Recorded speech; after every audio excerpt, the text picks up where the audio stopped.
नमस्कार दोस्तों, स्वागत है आपको हमारे channel only study Mishra sir में। मैं मणिभूषण मिश्रा आप सभी लोगों का स्वागत करता हूं अपने चैनल पर। आइए हम पढ़ते हैं 11-12 जून के महत्वपूर्ण करंट अफेयर्स जो आपके परीक्षा के लिए बहुत महत्वपूर्ण होंगे। चलिए हम शुरुआत करते हैं। आज का जो पहला प्रश्न है, हाल ही में बोइंग के स्टारलाइनर अंतरिक्ष यान को उड़ाने वाली पहली महिला कौन बनी है? बहुत ही महत्वपूर्ण प्रश्न है।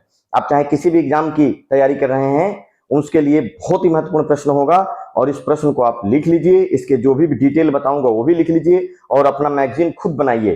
तो चलिए इसका उत्तर जानते हैं क्या होगा। तो इसका उत्तर हो जाएगा Sunita Williams. Sunita Williams is the right answer. ये पहली महिला है जो बोइंग के स्टारलाइनर अंतरिक्ष यान को उड़ाई हैं। अब सुनीता विलियम्स और इनकी उपलब्धियों के बारे में जानते हैं। 58 वर्षीय भारतीय अमेरिकी मूल की अंतरिक्ष यात्री सुनीता विलियम्स इस मिशन पर अपनी तीसरी यात्रा आरंभ की है। अंतर्राष्ट्रीय स्पेस स्टेशन जो है वहां पर तीसरी बार ये गई हैं। तीसरा मिशन है इनका और इन्होंने इस बार जो बोइंग का स्टारलाइनर अंतरिक्ष यान है उसको इन्होंने उड़ाया है। सुनीता जो है विलियम्स अंतर्राष्ट्रीय स्पेस स्टेशन पर पहुंचेंगी। ये बात ध्यान रखिएगा, बहुत ही महत्वपूर्ण होगा। सुनीता विलियम्स भारतीय मूल की अमेरिकी अंतरिक्ष यात्री हैं। सेकंड, दूसरा प्रश्न देखिए, हाल ही में बायोफार्मास्यूटिकल्स गठबंधन की घोषणा कहां हुई है? बायोफार्मास्यूटिकल्स गठबंधन की घोषणा कहां हुई है? तो इसका उत्तर हो जाएगा America. America is the right answer, very very most important. चलिए इसका हम डिटेल देखते हैं क्या है। 3 से 6 जून 2024 तक अमेरिका के सैन डिएगो में बायो इंटरनेशनल कन्वेंशन 2024 के दौरान इस गठबंधन का उद्घाटन हुआ। भारत, दक्षिण कोरिया, जापान, अमेरिका और यूरोपीय संघ ने मिलकर बायोफार्मास्यूटिकल्स क्षेत्र में आसान आपूर्ति के लिए एक गठबंधन बनाया है जिससे दवाओं की आपूर्ति दुनिया में आसानी से हो सके। जैसे कि कोविड में हुआ था, तो कोविड में समस्या आई थी पूरी दुनिया में, तो इस चीज को आसान बनाने के लिए इन्होंने एक अलायंस बनाया है जिसमें कौन कौन है याद रख लीजिएगा, भारत, दक्षिण कोरिया, जापान, अमेरिका और यूरोपीय संघ। चलिए अगला प्रश्न देखते हैं। हाल ही में चर्चा में रहा ऑपरेशन अनथिंकेबल क्या है? अभी हाल ही में चर्चा में था, एक ऑपरेशन था ऑपरेशन अनथिंकेबल। तो ऑपरेशन अनथिंकेबल जो है रूस द्वारा यूरोप को दी गई धमकी।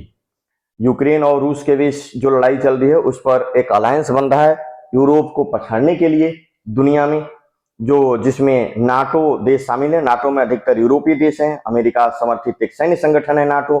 तो रूस ने जो है यूरोप को धमकी दी है कि अगर मेरे खिलाफ किसी भी तरीके की मोर्चा खोला गया, आक्रमण की तैयारी की गई तो रूस भी आपको छोड़ेगा नहीं। उसी को कहा गया ऑपरेशन अनथिंकेबल। इसका सही उत्तर हो जाएगा बी।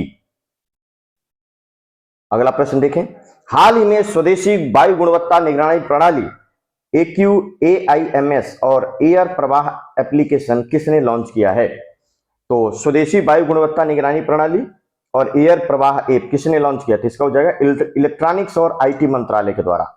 इलेक्ट्रॉनिक्स और आईटी मंत्रालय के द्वारा यह लॉन्च किया गया है, याद रख लीजिएगा। आप लोग बताइए इलेक्ट्रॉनिक्स और आईटी मंत्री कौन है भारत के? इलेक्ट्रॉनिक्स और आईटी मंत्रालय के सचिव एस कृष्णन ने विश्व पर्यावरण दिवस के अवसर पर AQAIMS और एयर प्रवाह ऐप लॉन्च किया। तो ये बात आप लोग याद रखिएगा, महत्वपूर्ण प्रश्न है, बहुत ही महत्वपूर्ण प्रश्न है। अगला प्रश्न देखें, हाल ही में पहला इंडो पैसिफिक आर्थिक ढांचे पर स्वच्छ अर्थव्यवस्था निवेश फोरम कहां आयोजित हुआ है? तो इंडो पैसिफिक जो आर्थिक ढांचा उस पर कौन सा क्या शुरू किया गया है, क्या आयोजित किया गया है? स्वच्छ अर्थव्यवस्था निवेशक फोरम का यहाँ कहां आयोजित किया गया? तो ये आयोजित किया गया है Singapore. Singapore very very most important, इसका सही जवाब हो जाएगा सिंगापुर।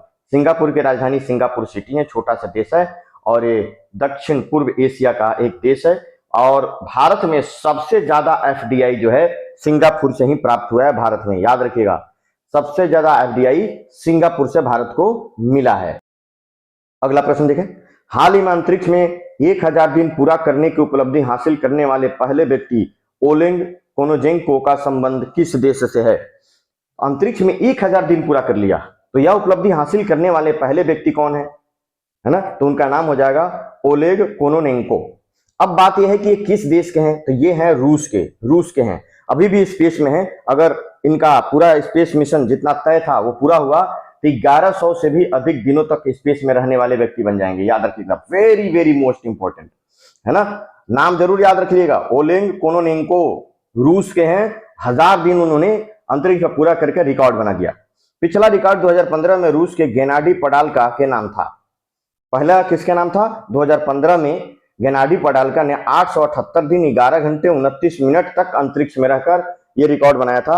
अब ये रिकॉर्ड ओलेग कोनेनेंको के नाम हो गया, जो रूस के हैं, और ये भी गेनाडी पडाल्का भी रूस के ही थे, ये भी याद रखिएगा।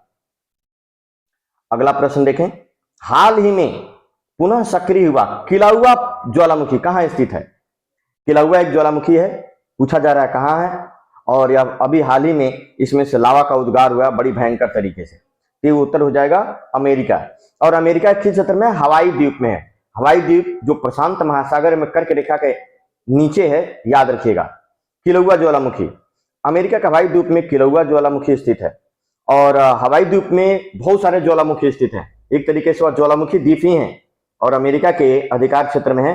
तो वहां पे एक ज्वालामुखी है मौना लोआ, वहां का सबसे ज्यादा सक्रिय ज्वालामुखी है। किलाउआ दूसरा सबसे सक्रिय ज्वालामुखी है, भी याद रखिएगा। मौना लोआ ज्वालामुखी हवाई द्वीप का सबसे सक्रिय ज्वालामुखी है। अगला प्रश्न देखिए, हाल ही में अनारक्षित सीट से जीतने वाली सबसे कम उम्र की आदिवासी महिला सांसद कौन है? अनारक्षित सीट मतलब जो रिजर्व नहीं है, किसी भी तरीके के आरक्षण वहां पर नहीं है, उस सीट से जीतने वाली सबसे कम उम्र की आदिवासी महिला सांसद, इसका उत्तर रहेगा प्रियंका जारकी होली। प्रियंका जारकी होली सबसे कम उम्र की जो है आदिवासी महिला सांसद चुनी गई हैं। ये ध्यान रखिएगा, 18वीं लोकसभा चुनाव जो अभी हुआ है। कांग्रेस उम्मीदवार और मंत्री सतीश जारकीहोली की बेटी प्रियंका जारकीहोली ने भाजपा नेता अन्ना साहेब जोले को हराकर कर्नाटक के चिक्कोड़ी लोकसभा सीट पर जीत हासिल की है, ये याद रखिएगा। अब ये जो प्रियंका जारकीहोली हो कहां से? कर्नाटक से। कर्नाटक के कहां से जीतती हैं? तो एक लोकसभा क्षेत्र है चिक्कोडी लोकसभा सीट, चिक्कोडी लोकसभा सीट से ये जीती हैं और भारत की सबसे कम उम्र की आदिवासी महिला सांसद हैं। इन्होंने हराया अन्ना साहेब जोले को, याद रखिएगा। 4 जून को मतगणना हुई थी, तो 4 जून तक उनकी उम्र 27 साल 1 माह और 18 दिन की है, ये याद रखिएगा। वेरी वेरी मोस्ट इंपॉर्टेंट, बहुत ही महत्वपूर्ण ये प्रश्न बनेगा। अगला प्रश्न देखें, संयुक्त राष्ट्र में भारत की पहली महिला स्थायी प्रतिनिधि कौन थी जो रिटायर हो गई? वे हाल ही में रिटायर हुए। संयुक्त राष्ट्र में भारत की पहली महिला स्थायी प्रतिनिधि कौन थी जो रिटायर्ड हो गई? तो इसका उत्तर हो जाएगा रुचिरा कंबोज। रुचिरा कंबोज भारत के लिए संयुक्त राष्ट्र में पहली महिला अस्थायी प्रतिनिधि थी, अब वो रिटायर हो गई हैं, ये याद रखिएगा, पूछा जाएगा। अगला प्रश्न देखें, हाल ही में नैना जेम्स ने ताइवान एथलेटिक्स ओपन 2024 में कौन सा पदक जीता है? तो नैना जेम्स ने ताइवान एथलेटिक ओपन 2024 में स्वर्ण पदक जीता है। स्वर्ण पदक, एथलेटिक्स खेल हो रहे थे ताइवान में, तो वहां पर इन्होंने स्वर्ण पदक जीता। ध्यान रखिएगा, ये प्रश्न परीक्षा में अवश्य आएगा, बहुत ही महत्वपूर्ण है। अगला प्रश्न देखें, हाल ही में किस देश के स्पेस मिशन चांग-ई 6 ने चंद्रमा पर उसके सबसे अंधेरे हिस्से में सफल लैंडिंग की है? तो चंद्रमा का जो अंधेरा वाला हिस्सा है उसमें सबसे सफल लैंडिंग की है, और स्पेस मिशन का नाम है चांग-ई 6। तो चांग-ई 6 जो स्पेस मिशन है वो है चीन का। चीन इज द राइट आंसर। चीन ने चंद्रमा के अंधेरे वाले हिस्से पर चांग-ई 6 नाम से एक स्पेस मिशन वहां पर उतारा है। चीन ने अपना भारत में राजदूत नियुक्त किया है, जिनका नाम है जू फेई होंग। चीन ने जू फेई होंग को भारत में अपना राजदूत नियुक्त किया। चीन ने थॉमस कप और उबेर कप जो बैडमिंटन का टूर्नामेंट है वो जीता है। चीन ने थॉमस कप और उबेर कप दोनों ही जीता है। चीन ने ये प्रतियोगिता भी याद रखिएगा, चीन का जो परीक्षा में पूछा जाता है बार बार। अगला प्रश्न देखिए, किस राज्य में भारतीय प्रबंधन संस्थान अर्थात IIM की स्थापना को केंद्रीय मंजूरी मिली है? तो इसका सही उत्तर हो जाएगा असम। असम में केंद्र सरकार ने मंजूरी दी है कि वहां पर भी एक भारतीय प्रबंधन संस्थान अर्थात इंडियन इंस्टीट्यूट ऑफ मैनेजमेंट की स्थापना की जाएगी। और एक और है, ये IIM जो है गुवाहाटी के पास कामरूप जिला है असम में, और कामरूप जिले के माराभिटा में स्थापित किया जाएगा। बहुत ही महत्वपूर्ण प्रश्न है, वेरी वेरी मोस्ट इंपॉर्टेंट प्रश्न। अगला प्रश्न देखिए, हाल ही में किसने साइबर सुरक्षा कार्यक्रम के लिए गुरुग्राम पुलिस के साथ साझेदारी की है कि साइबर सुरक्षा को रोका जाए? तो साइबर सुरक्षा को रोकने के लिए गुरुग्राम पुलिस के साथ किसने साझेदारी की है? तो एक हो जाएगा जूपी। जूपी जो है ऑनलाइन गेमिंग ऐप है, ऑनलाइन गेमिंग ऐप है जूपी, और उसने जो है गुरुग्राम पुलिस के साथ साझेदारी की है कि साइबर सुरक्षा को रोका जाए। अगला प्रश्न देखिए, हाल ही में किसे दीनदयाल बंदरगाह प्राधिकरण के अध्यक्ष के रूप में नियुक्त किया गया है? किसे दीनदयाल बंदरगाह प्राधिकरण के अध्यक्ष के रूप में नियुक्त किया गया है? तो उत्तर हो जाएगा Sushil Kumar. Sushil Kumar, very very most important. Deendayal जो बंदरगाह है उसको पहले क्या कहा जाता था बताइए? गुजरात में है, और पहले कांडला बंदरगाह कहा जाता था, अब उसका नाम दीनदयाल बंदरगाह कर दिया गया है। अगला प्रश्न देखिए, हाल ही में इंटरनेशनल एयर ट्रांसपोर्ट एसोसिएशन की अगली आम बैठक की मेजबानी कौन करेगा? बहुत ही महत्वपूर्ण प्रश्न है। हाल ही में इंटरनेशनल एयर ट्रांसपोर्ट एसोसिएशन की अगली वार्षिक आम बैठक की मेजबानी कौन करेगा? तो ये करेगा Bharat.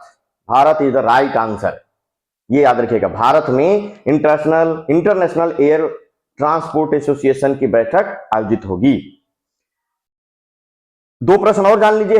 Henley passport index Bharat जो है 50वें स्थान पर है। हेनले पासपोर्ट इंडेक्स में भारत 50वें स्थान पर है। नंबर 1 पर है जापान और सिंगापुर, याद रखिएगा। भारत के वैज्ञानिकों ने केले के छिलके से इकोवुड ड्रेसिंग बनाई है।